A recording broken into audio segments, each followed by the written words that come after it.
Hi, this is Jeremy Neff for Permanent Acres, and just doing a little update on my progress with the Ahsoka Tano Shoto.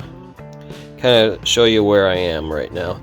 So I've taken the electronics side of the hilt and added some components to this side, so you can see a C-type USB charger right there.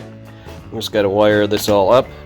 Got a new primary switch right there, so I got primary, secondary, and a recharge port all on this one side. And you can see I got the cover modified for all the locations. Once I get to the final assembly, this will be the last piece going on whenever I get to that point, because this will slide right over the top like that. You can see where all of it goes, and then this piece goes over the top with the button setting in place.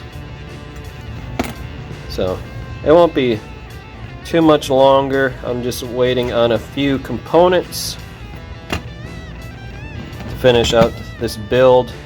Just some electronic components for me to wire up the USB charging port.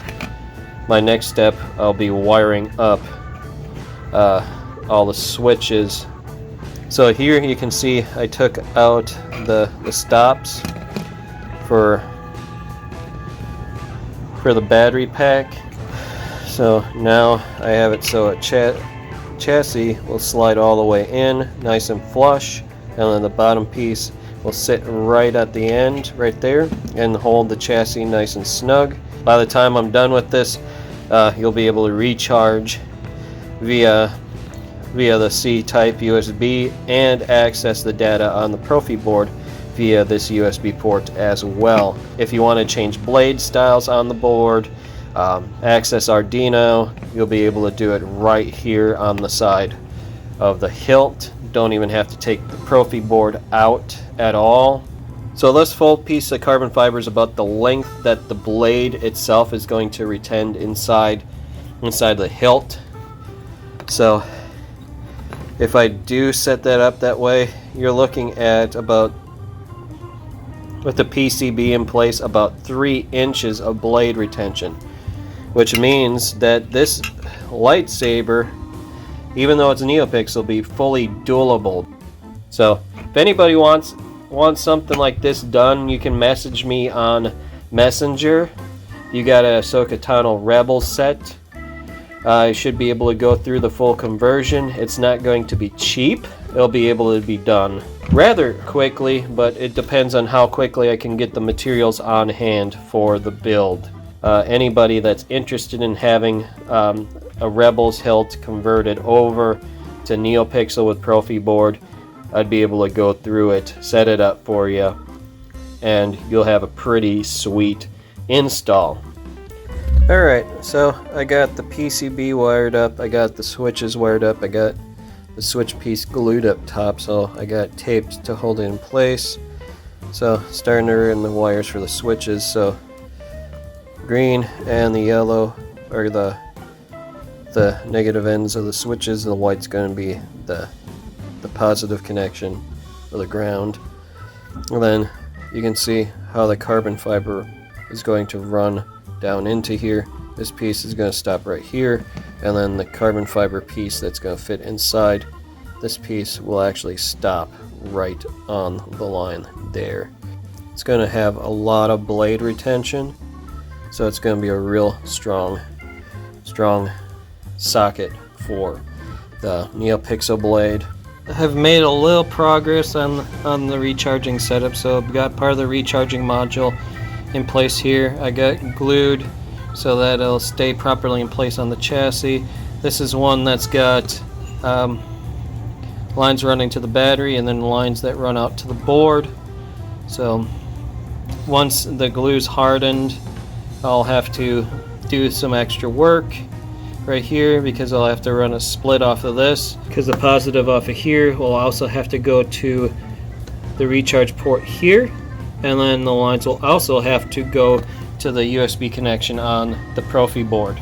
It's going to be a fun little setup with the Proffieboard, because they'll have a USB connector going into the Proffieboard to connect it up to the C-type connector, so it'll run like both the data and power into the board for programming purposes.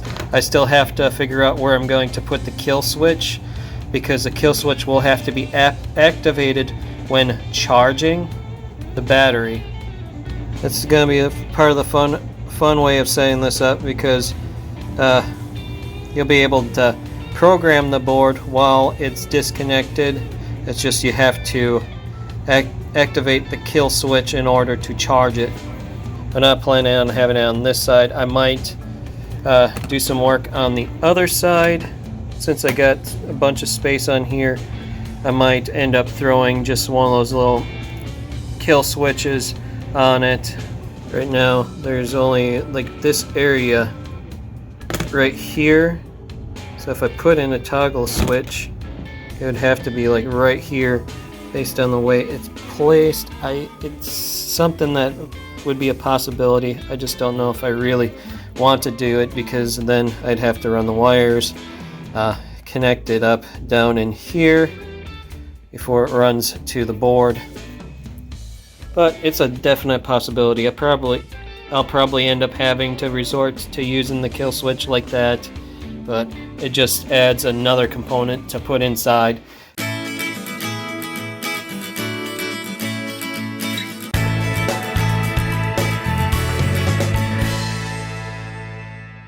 Thank you for watching this video. If you liked this video, then please press the like button.